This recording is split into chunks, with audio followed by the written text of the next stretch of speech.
dia, porque com Cristo é vencer e vencer. Amém?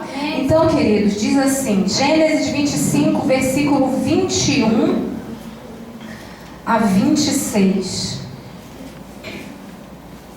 Aleluia, Senhor. Isaque orou ao Senhor por sua mulher, porque ela era estéril, e o Senhor lhe ouviu as orações, e Rebeca, sua mulher, concebeu. Os filhos lutavam no ventre dela. Então disse: se é assim, por que vivo eu? E consultou ao Senhor. Respondeu-lhe o Senhor: 2 nações há no teu ventre, 2 povos nascidos de ti se dividirão. Um povo será mais forte do que o outro, e o mais velho servirá ao mais moço. Cumpridos os dias para que desse à luz, eis que se achavam gêmeos no seu ventre. Saiu o primeiro, ruivo, todo revestido de pelo, por isso lhe chamaram Esaú. Depois nasceu o irmão, segurava com a mão o calcanhar de Esaú, por isso lhe chamaram Jacó. Era Isaque de 60 anos quando Rebeca lhes deu à luz. Amém, amados? Glória a Deus.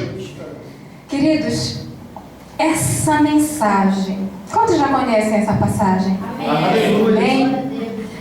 Hoje nós vamos aprender mais ainda do que o Senhor já tem nos ensinado quando lemos essa mensagem.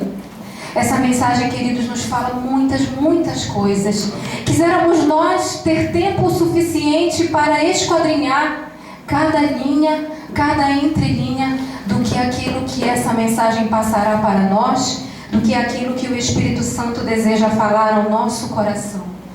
Mas olha, para você que já conhece a história de Esaú e de Jacó, você sabe que irmãos gêmeos nascidos do mesmo ventre, porém muito diferentes. Amém? Já dentro do ventre de Rebeca, sua mãe, se fazia a separação entre 2 povos, entre 2 nações, entre 2 destinos.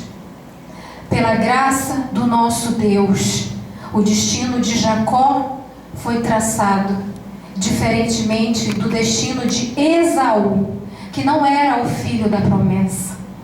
Mas a promessa do Senhor estava sobre a vida de Jacó. Amém? E o Senhor, em que pese muitos atropelos, tinha que cumprir aquilo que ele disse para Abraão, o pai da nossa fé. Amém, amados? Quantos se recordam da promessa que o Senhor fez para Abraão? Abraão, tu serás pai de uma grande nação. Abraão, queridos, não viu essa grande nação. Abraão gerou Isaque. Amém? Amém. E Isaque gerou Jacó e Esaú. Amém, amados? E a partir daí, então, Deus escreveu a história do seu povo para concretizar na vida dele aquilo que ele prometeu a Abraão. Amém, queridos? Nós já vimos aqui em outras passagens bíblicas e já aprendemos que aquilo que o Senhor promete nas nossas vidas, Ele cumpre. Passados anos, passados meses, passados apenas alguns dias, passadas apenas algumas horas, o Senhor irá cumprir. Amém? Mas olha, queridos, quando Deus prometeu aquilo a Abraão, Ele não disse assim: olha, Abraão, tu vais logo ver a promessa que eu estou te fazendo cumprida na tua vida. Não, queridos, Ele apenas disse: Abraão, tu serás pai de uma grande nação. Aleluia. E isso aí, olha, as palavras do Senhor foram percorrendo anos e anos para que a promessa do Senhor fosse cumprida na vida daquele povo. E quem é, querido? Quem é o receptor? Quem é que recebeu essa promessa que foi feita há muitos e muitos anos atrás, antes da vinda do nosso Senhor Jesus Cristo? Quem é o Israel do Senhor na nossa atualidade? Somos eu e você, querido. Nós recebemos, nós somos essa grande nação que Deus prometeu a Abraão. Amém, amados? Nós somos a descendência que viu viu a promessa ser cumprida. Amém? Creio que se Abraão pudesse nos ver, ele estaria muito, muito feliz por ver que um dia o Senhor realmente cumpriu o que prometeu a ele. Mas creio também, à luz da Bíblia Sagrada, que ele morreu acreditando naquilo que aconteceria. Amém, queridos? Tanto é que foi chamado de pai da fé, porque recebeu uma promessa e não a viu sendo cumprida. E quando não vemos, só nos resta acreditar. E a palavra do Senhor diz o que, queridos? Bem-aventurados os que não viram e creram. Amém. Aleluia. Nós não vimos Abraão, nós não vimos Isaque, nós não vimos Jacó, não sabemos quem foi Esaú, nós não vimos Jesus, não vimos o Senhor Jesus ir para a cruz do Calvário, mas nós cremos. Amém, amados? Nós cremos que um dia ele viveu e nós cremos que ele ainda vive e reina para todo sempre na nossa vida. Amém, amados? Então, a partir daí, olha, queridos, se traçou um caminho. E pela leitura da Bíblia Sagrada, você que já conhece vai se lembrar, você que ainda não conhece, você vai conhecer. Esaú tomou um caminho diferenciado daquele traçado por Deus. O povo de Deus, amado, a exemplo dos nossos dias, e essa promessa e essa ordenança do Senhor, ela não encerrou e ela não foi vedada, ela não foi cancelada. O povo de Deus tinha sim que se relacionar com pessoas da mesma estirpe. Amém, amados? Todos nós já sabemos isso. Quem era hebreu tinha que casar com alguém que era também do mesmo povo. Amém? Então, quando Abraão estava já bem velhinho, em dias de morrer, ele disse: olha, meu servo vai atrás de uma esposa para o meu filho Isaque, porque ele não pode se casar com as mulheres dessa terra, Canaã, porque era um povo pagão. E Deus havia feito uma promessa. E se Isaque casa com uma mulher pagã, a promessa correria o risco de não ser cumprida, de ser atropelada. Então Deus proveu todos os passos da vida de Abraão e proveu todos os passos da vida de Isaque. Amém, amado? Aí Isaque casou com uma mulher que era da mesma estirpe dele. Aí quando Isaque teve Jacó, ele também se preocupou que Jacó se casasse com uma mulher também que era do mesmo povo. Mas ele também se preocupou que Esaú casasse. Porém, Esaú não fez isso. Esaú tomou para si em casamento mulheres que não faziam parte do povo de Deus. Então Esaú jamais seria o veículo do cumprimento da promessa de Deus, pela desobediência que assolou a vida de Esaú.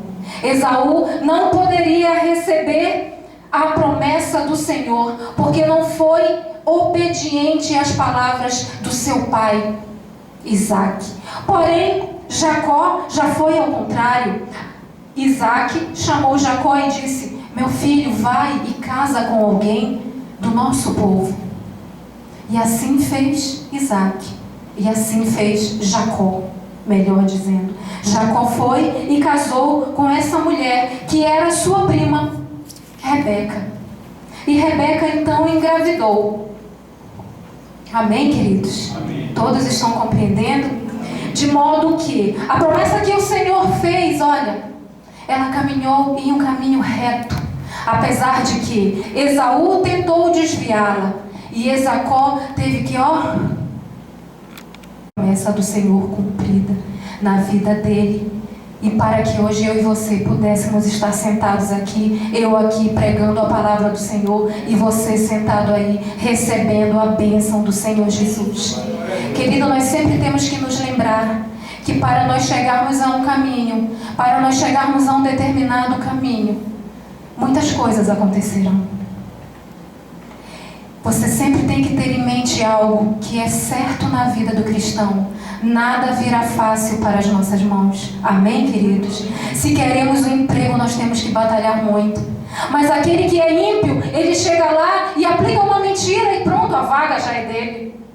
Mas nós que somos cristãos, nós chegamos lá e conversamos e falamos a verdade. E muitas vezes ouvimos assim: não, esse emprego não dá para você.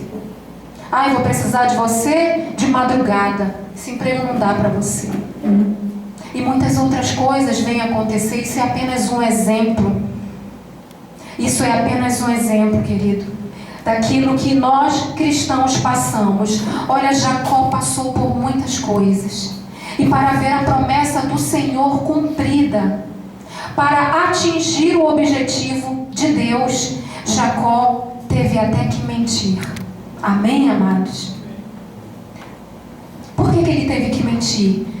Quem nasceu primeiro pela leitura da palavra de Deus? Esaú. Esaú foi tirado primeiramente do ventre de Rebeca, amém? Amém. E quando tiraram Esaú, quem era que estava ali, olha, no calcanhar de Esaú? Jacó, dizendo, olha, não vai, eu que tenho que ir primeiro, fica aí. Mas Esaú foi tirado primeiro, então ele recebeu um direito, o direito da primogenitura. E o que significa isso? O direito da primogenitura significa que o primogênito tem mais vantagens. Significa que o primogênito vai receber em dobro a herança. Significa que o primogênito ele vai dar seguimento àquilo que é necessário dar naquela família, né? Mas o que aconteceu? Quando Esaú se enveredou por outros caminhos, casou com mulheres que não eram do povo de Deus, Rebeca abriu seus olhos. Olha, meu filho Jacó, o teu pai já é velhinho, ele já nem enxerga mais. Mas antes dele morrer, você vai preparar uma comida para ele. Ou melhor, a própria mãe preparou. Você vai chegar lá e vai entregar para ele. E quando ele perguntar, quem és tu? Você vai dizer, eu sou Esaú. E assim Jacó procedeu. A mãe preparou lá, segundo a Bíblia, um cozinhado, né? Preparou uma comida gostosa lá. E aí colocou uma pele de cabrito, de ovelha em Jacó, porque Esaú era muito peludo, né? Então o pai ia desconfiar quando pegasse aqui, né, em Esaú. Aí ela disse, não, tu vais colocar uma pele e quando teu pai te pegar, ele vai pensar que é Esaú. Aí quando Isaac já, né, ali sem conseguir ver direito, quem és tu? Ele disse, eu sou Esaú, teu filho. Aí, tu preparaste a comida que eu te pedi? Está aqui, papai. Preparei. Então, Isaac, já muito velhinho, né? Começou a comer, depois começou a pegar, né? Em Jacó e disse, é o meu filho Esaú? Ele disse, sim, sou eu, Esaú. Então, o que foi que Isaac fez? Isaac abençoou Jacó, dando a ele todos os direitos da primogenitura. Né? E o que aconteceu? Quando Esaú chegou lá, com aquele banquete para o pai, né? Dizendo, olha pai, está aqui o teu banquete, eu trouxe, agora me abençoa. Ele disse, meu filho, quem foi que veio aqui? Aí ele disse, o Senhor entregou a minha bênção para Jacó. Jacó roubou a bênção do seu irmão Esaú. Queridos, é estranho como às vezes as coisas acontecem para que a promessa de Deus se cumpra na minha vida e na sua. Será que Deus disse assim, olha Jacó, tu vais mentir, tu vais enganar o teu pai? Não, meu amado, não. Deus não aprova esse tipo de conduta. Porém, foi a única forma que Jacó viu ou encontrou de ter o direito de primogenitura e prosseguir com a promessa? Amém. Quem somos nós para julgar? Deus é que sabe. O final é que é bonito. O final é que é bonito. Sabe qual é o final? É ver a mim e ver você no caminho de Deus. Amém? É ver você como uma grande nação, fazendo parte da grande nação que o Senhor prometeu a Abraão. Amém, amados? Será que se Esaú tivesse recebido aquela promessa, será que a salvação teria sobrado para nós? Não sabemos. Creio que não.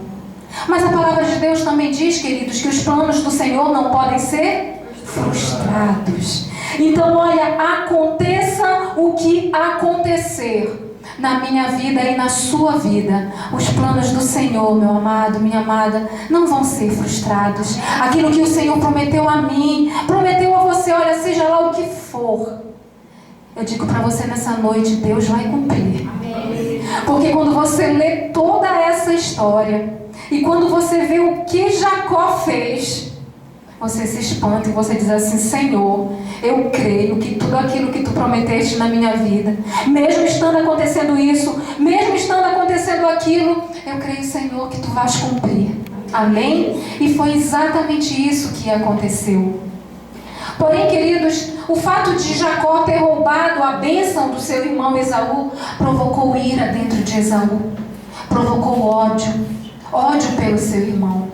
Então Esaú prometeu matá-lo e disse assim com ele mesmo: olha, o meu pai já está velho, quando ele apagar os olhos, eu vou matar meu irmão Jacó. E a mãe, Rebeca, sabendo dessa situação, disse: Jacó, tu vai ter que ir embora daqui, meu filho, até acalmar o coração do teu irmão.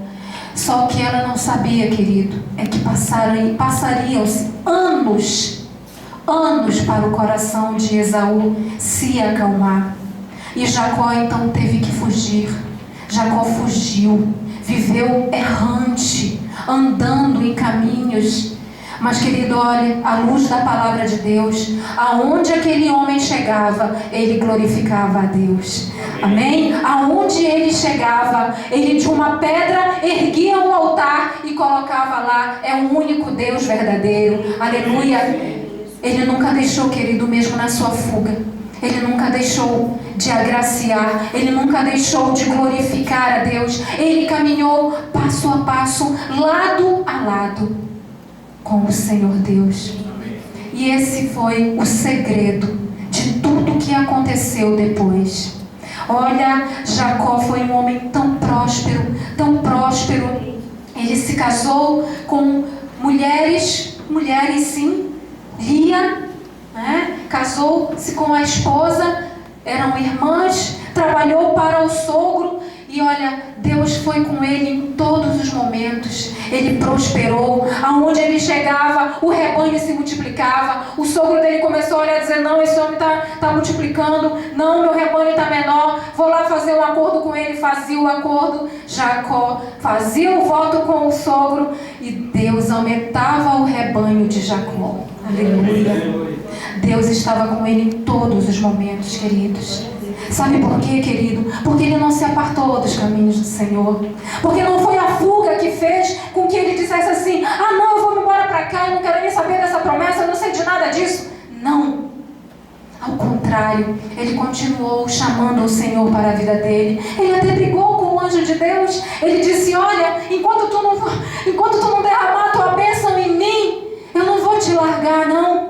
E ele contendeu com Deus, aleluia, e ele viu face a face o Senhor, aleluia, até que hoje os israelenses, propriamente ditos, aqueles que moram lá em Israel, eles não comem essa parte aqui da carne do animal, porque foi aqui que o anjo machucou Jacó.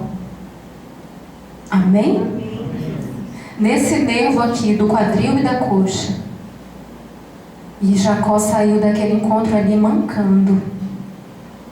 E ele ergueu um altar ao Senhor Deus ali. Aleluia. Porque Deus abençoou ele naquele lugar. Amém, amados? Mas olha, ele dizia consigo mesmo: mas eu não quero ficar mais distante do meu irmão. Não, eu quero voltar. Não, mas eu vivo fugindo. E é aí que entra, querido, o que nós tanto temos que aprender hoje com essa mais uma lição que o Senhor quer nos ensinar hoje. Jacó fugia do seu problema. Jacó correu do seu problema. Jacó não ficou, Jacó não enfrentou, né? Jacó viveu errante. Depois Deus foi com ele, prosperou ele, mas ele tinha um amargor no coração, a amargura de alma, porque o seu irmão o odiava, porque o seu irmão prometera lhe matar. E aquilo incomodava a cada dia que passava na vida de Jacó. E eu pergunto para você: quem de nós consegue viver com tantos bens, com tanta prosperidade, mas com o medo no seu interior, com o medo, com a mágoa, com a raiva, com o temor. Outro dia, queridos, eu estava conversando com alguém e a pessoa disse assim: "O senhor ouviu a declaração da Xuxa?" Eu disse: não ouvi. Ela disse assim: "Tenho tanto dinheiro, mas não sou feliz." Jacó tinha muitos bens, muitas posses, terras, onde ele chegava, prosperava. Ele já não tinha mais como ficar ali com o seu tio, porque era muito gado de um lado, muito gado do outro, muita terra. Ele tinha que seguir o seu caminho. E ele não era feliz, porque ele sabia que a hora que ele pisasse na terra onde estava o seu irmão iria matá-lo. E aí, o que é que Deus disse para ele? Deus não disse assim: "Olha, Jacó, vai lá que eu vou te dar todas as estratégias de guerrilha. Olha, Jacó, eu vou te dizer exatamente o que tu vais falar. Olha, tu vais falar isso, isso e isso para o teu irmão Esaú e tudo ficará bem." Não, querido. Muitas vezes Deus não trabalha assim diante dos nossos problemas. E nós temos que aprender essa noite com essa lição. Muitas vezes, amados, nós esperamos, olha, nós sentamos e esperamos assim, olha: "Oh Senhor, vou me sentar aqui e o Senhor vai resolver todos os meus problemas. Amém." Mas infelizmente não é isso que acontece. Às vezes Deus luta conosco para que não resolvamos logo os nossos problemas. Sabe por quê, queridos? Porque Deus quer nos ensinar na resolução dos nossos problemas. Amém, amados? Sabe por quê, queridos? Porque quando está muito fácil para nós, que coisa, está tão fácil para mim resolver esse problema, eu posso encontrar um leão, eu posso encontrar um gigante, isso aí não vai me abater. E não é assim, querido. Às vezes nós temos que travar uma luta contra o leão e contra o gigante, para aprendermos a sair dela e para aprendermos a não entrar mais nela. Porque muitas coisas acontecem conosco por causa das nossas próprias atitudes. Jacó era o herdeiro da promessa? Amém. Mas ele enganou, ele iludiu, ele mentiu. E ele colheu a consequência do seu próprio ato. A exemplo de todos nós, plantamos e colhemos. E muitas vezes murmuramos: Senhor, por que isso está acontecendo na minha vida? Senhor, manda logo um raio e me mata. Me tira da face dessa terra. A gente faz igual Jonas, né? Que se sentou lá embaixo da árvore, né? E disse: eu vou ficar aqui que eu vou morrer aqui embaixo hoje. E Deus olhando para ele, né? Fez crescer lá uma planta que cobriu ele e ele não conseguiu morrer. Sabe por quê, queridos? Porque não é isso que o Senhor quer para nós. Ao contrário, o Senhor Jesus nos deu vida e vida em abundância. E é assim que Ele quer que nós vivamos. Porém, amados, muitas vezes nós, a exemplo de Jacó, também plantamos aquilo que não devemos plantar. Aí quando nós começamos a colher, nós achamos que Deus não está conosco. Nós achamos que todos nos abandonaram. Ai, miserável que sou. Estou nesse sofrimento e não consigo sair dele. Mas quem foi que provocou tanto sofrimento assim? E quando nós olhamos para trás, onde está a humildade para saber que nós erramos? E onde está o reconciliar na presença de Deus? E onde está o pedir perdão na presença de Deus? E nós vamos ver, queridos, olha como é que Jacó se saiu dessa situação que ele mesmo criou. Ninguém criou isso por ele.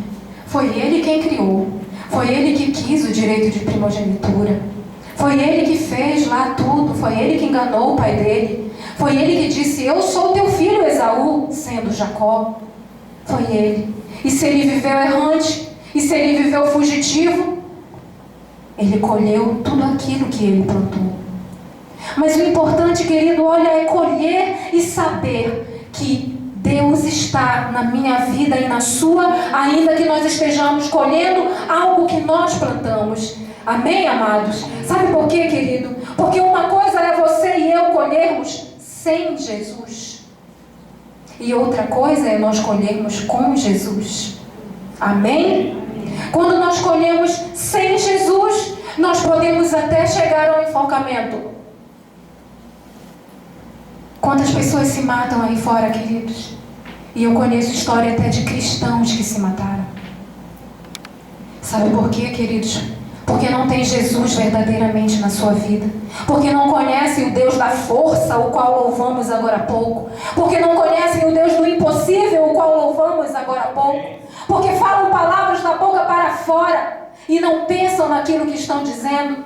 Porque não tem fé nem do tamanho de um grão, olha, de mostarda.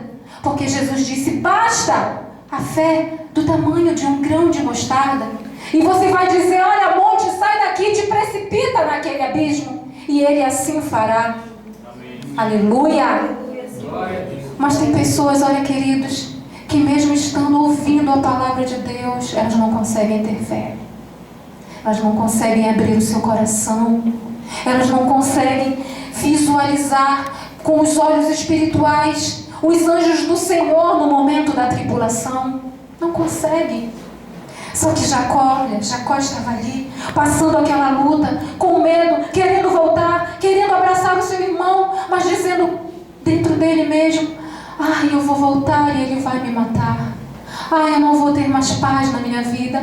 Ai, eu tenho tantos bens. Olha, eu tenho tanto gado, tenho tantas posses, tantos servos e servas, mas eu não tenho alegria interior. Porque existe um problema na minha vida que eu não consigo resolver.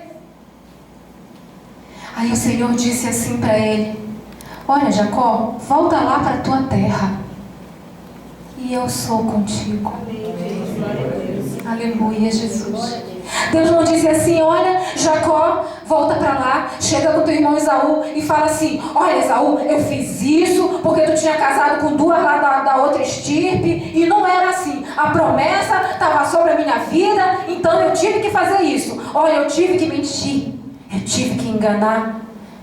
Deus não disse assim, olha, Jacó, encontra com teu irmão, finge que nada aconteceu, vai lá e dá um abraço nele e tudo se resolverá.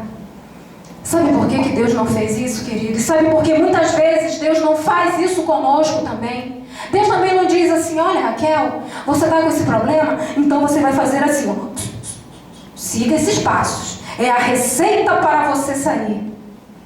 Porque Ele quer que você pense, Raquel. Ele quer que eu pense. Ele quer que nós utilizemos a nossa inteligência, queridos. Aquela onde o Espírito Santo habita. Aquela que o Espírito Santo governa. Amém? Nessas horas, o nosso intelecto voltado para Deus, unido com o intelecto de Deus, vai fazer com que nós achemos a solução para os nossos problemas. Amém, amados? Deus sabia que Jacó podia. Deus confiava em Jacó. Aleluia. Deus confia em mim. Deus confia em você. Deus sabe que você tem comunhão com Ele. Deus sabe que você se prostra diante dEle todos os dias. Deus sabe que você pede a Ele sabedoria. E para que eu peço tanta sabedoria ao Senhor, se no momento que a tribulação vem, eu não consigo resolver, eu não consigo visualizar, eu só consigo ver a derrota, a tristeza, eu só consigo nutrir a mágoa dentro do meu coração. E onde está a minha mente voltada para Cristo? E onde está a minha inteligência que o Senhor Deus direciona? Deus confiava em Jacó, querido, e Ele confia em mim e em você também. Amém, queridos? E olha, não espere que Deus resolva os seus problemas, não.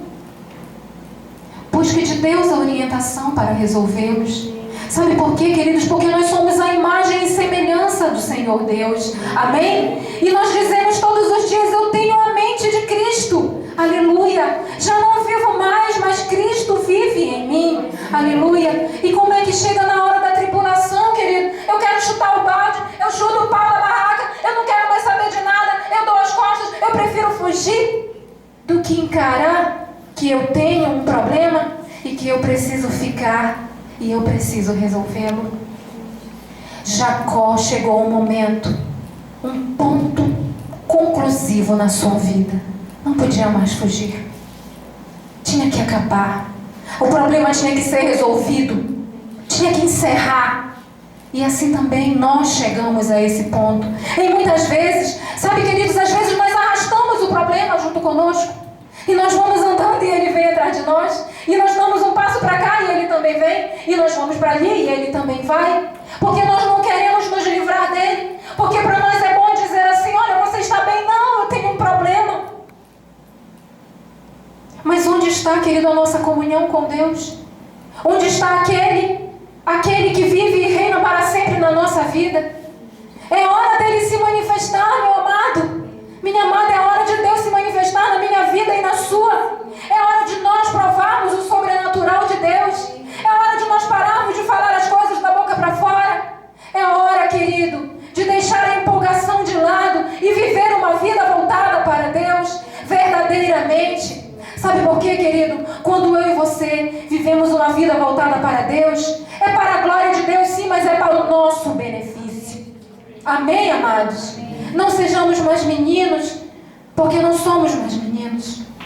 Somos homens e mulheres e estamos diante da presença de Deus. E já não podemos mais fazer coisas que fazíamos outrora, porque nós engatinhávamos na presença de Deus e Ele colocava então uma chupeta e uma mamadeira na nossa boca e dizia: oh, meu filho, eu sou contigo. Mas agora Ele diz: olha, levanta, homem, levanta, mulher, eu sou contigo. Para de fugir do teu problema e encara de uma vez, porque eu, teu Deus, sou contigo. Aleluia. E é isso que o Senhor diz para mim e para você nessa noite, querido. Ele não quer mais que eu e você arrastemos isso, esse bonde que vem aí atrás de problema, de tribulação, de uma vida que não muda, de uma vida que estagnou. Não é isso que Deus quer para nós, amados. Deus quer que nós cresçamos.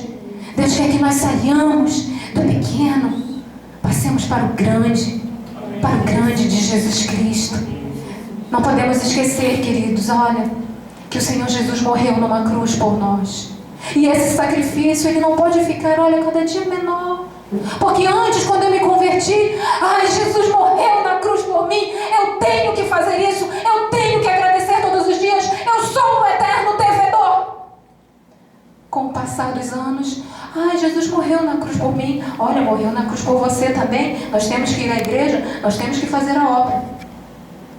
Oh, Jesus morreu na cruz por mim, bora ali na praça, bora.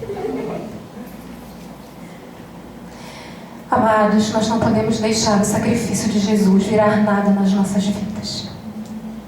Muitos cristãos estão sendo tragados aí pelo mundo, porque não reconhecem mais a grandiosidade desse amor. O amor tão grandioso que nós não podemos mensurar. O amor do qual nós falamos, amados, todos os dias. Nós não dizemos assim para as pessoas que nós conhecemos: Jesus te ama. E qual é o tamanho desse amor? E se eu conheço esse amor, mas se eu não vivo de acordo com ele, como aquela pessoa que está ouvindo eu dizer: Jesus te ama, vai conhecer. Então, primeiro, querido, nós temos que viver esse amor. Amém, amados? Nós temos que vivenciar nas nossas vidas. Nós temos que tirar ele dali, olha, daquele livro da verdade, e começar a colocar isso na nossa vida. Amém? E começar a praticar isso nas nossas vidas, queridos. Porque nós somos exemplo, e nós temos que ser exemplo de verdadeiros cristãos, de cristãos genuínos, daqueles que conhecem, aleluia, o Todo-Poderoso Deus, o Deus de Abraão, de Isaac, de Jacó, aleluia, o Deus da promessa, o Deus que me trouxe a esse mundo, o Deus que trouxe você a esse mundo. Para que Ele nos trouxe aqui, queridos? Para quê? O Senhor nos quer para Ele, mas Ele também quer nos usar. Nós cantamos agora há pouco: usa-me, Senhor, aleluia. Meu amado, minha amada, mas quando nós abrimos a boca e dizemos: usa-me, Senhor, nós temos também que ter o discernimento da importância de dizer: usa-me, Senhor. Porque quando você estiver lá, olha, na fila daquele banco, E o Senhor disser assim: olha, prega o meu evangelho para esse que está aí na tua frente. O que é que a gente vai fazer, querido? A gente vai fazer igual Jacó, que fugiu para não enfrentar o seu problema? A gente vai fazer igual Jonas, que disse: ah, Senhor, eu vou lá falar com esse povo de Nínive que tu é um Deus que vai destruir essa cidade, porque tu é um Deus misericordioso. Daqui a pouco tu diz assim: não vou destruir, não, eu vou ficar com cara de tacho. Aí Jonas fugiu.